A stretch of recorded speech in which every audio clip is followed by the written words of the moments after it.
But don't you think that if we got reparations, that would have helped? Let me ask you a question. The question on the table. If we get reparations, will that help us? If somebody is mentally ill in a mental asylum, mental hospital, you give him $1 million.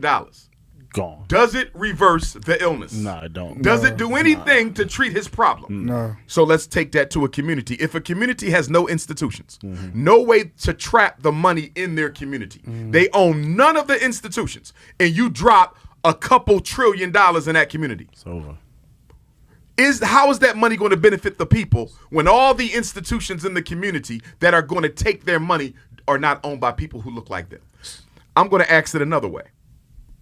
If we don't responsibly spend the money we already have, How can we spend more?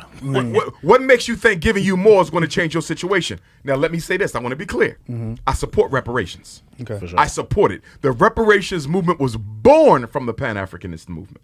I support reparations. What I don't support is thirsty, opportunistic Negroes who are pushing for reparations externally before we have delivered reparations internally to ourselves. In other words, most of the saving that has to be done for black people must be done by black people, and no amount of money going to fix that. Right. No amount of money is going to stop the black woman from not trusting the black man. Right. No amount of money is going to make the black man love his woman. No amount of money is going to stop black women from frying their hair. No amount of money is going to stop black men from dating outside the race. Right. When you look at our deepest rooted problems, no money can fix them. You got to start at the root, right? You got to start at the root.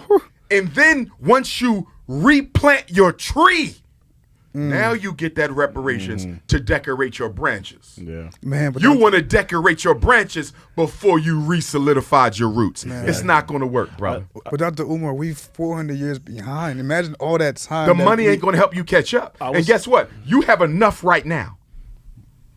$2 trillion is more than enough right now to put yourself where you need to be. The reparations